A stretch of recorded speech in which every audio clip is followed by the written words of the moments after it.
जीवन के अंदर हर कहीं से कोई न कोई संकेत हमें मिलते हैं।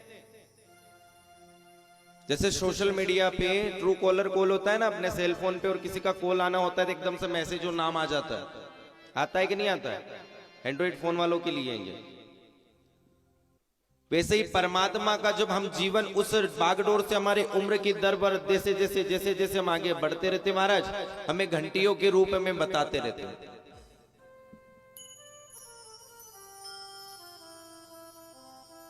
जीवन जैसे जैसे हमारा आगे बढ़ता है तो घंटियां बजना चालू हो जाती हैं।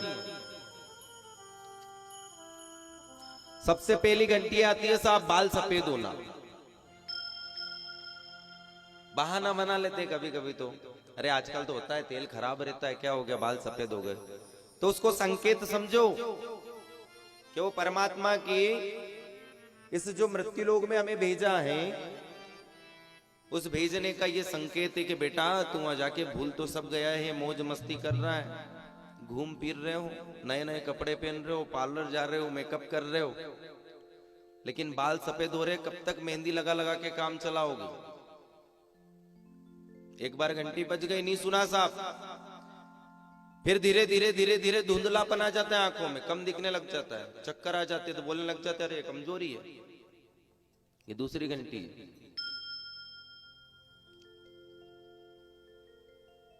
लेकिन उसमें भी चश्मा लगवा लेते हैं। अब तो चश्मे में शर्म आती है साहब, लेंस लगने लग गए, आंखों में लेंस लगवा लेते हैं नंबर वाले के, पता नहीं चलेगा किसी को। न ज्यादा देखना कम हो जाए, क्या रात रात भर मोबाइल चलाते हो इसलिए आंखें कमजोर हो गई। ये मालूम नहीं कि दूसरी वाली घंटी बजी है साहब, लेकिन फिर भी समझ में नहीं आ रही कि भगवान का भजन कर लो, यहीं पे नहीं रहना है, यहीं पड़े रहोगे नहीं, सोचे रहोगे नहीं तो आखिरी में जाके रोना पड़ेगा। जवानी में मजे करने में लगे हैं और बुढ़ापे में भजन करने का सोच रहे हैं, तो कभी बुढ़ापे में भजन नहीं कर सकते साहब।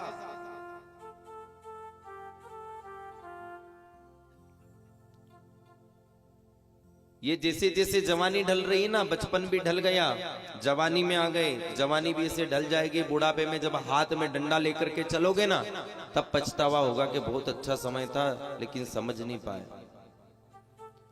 आज पोता पोती भी पढ़ने लग गए, बाहर चले गए, उनकी भी शादियां हो गई, घर में रख रहे तो बढ़िया है, नहीं तो वाह। बुढ़ी सटिया गई या बुढ़ा सटिया गया, फोकट बात मत करो। अब वो चीज ये भूल रहे हैं कि बेटा ये बुढ़े और बुढ़ी है, एक दिन तुम्हें भी बुढ़ा और बुढ़ी बनना है, तुम्हें भी कोई ना कोई तो बोलने वाला आएगा।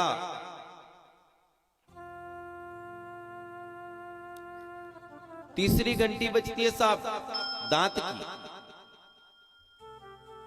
दाढ़ें ढीली हो जाएंगी या सड़ जाएंगी, टूट जाएंगी, दांत ढीले हो जाएंगे या टूट जाएंगे, तो वहां भी नए नए फार्मूले अपनाएंगे। डेंटिस्ट के पास में गए, नई बत्ती सी बनवा लो।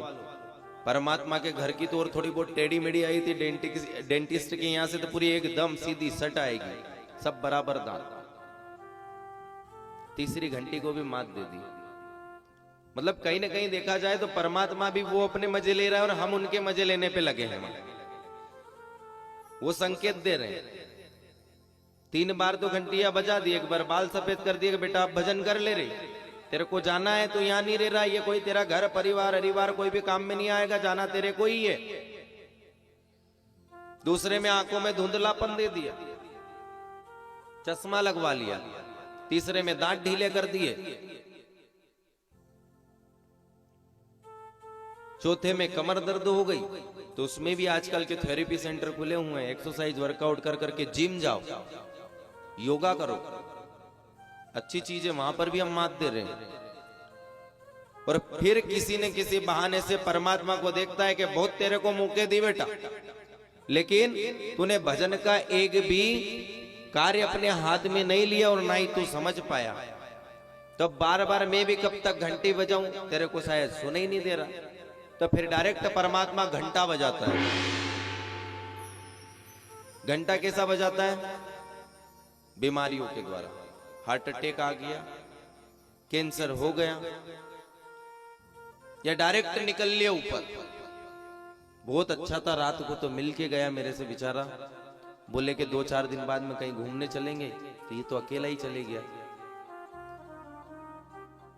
महाराज समय का पता नहीं है। हम समझते हैं कि हमें हमेशा के लिए इस भूमंडल के ऊपर रहना है, तो ये गलत है। एक ना एक दिन आपको जाना ही है, कब तक यहाँ पे रहोगे।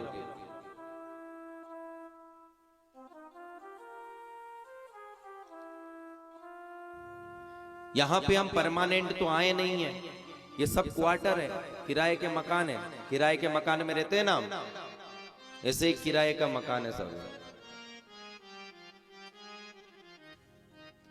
अब यहां से हम जाएंगे तो सही, लेकिन हम ये भूल रहे हैं कि हम तो कहीं जाएंगे ही नहीं।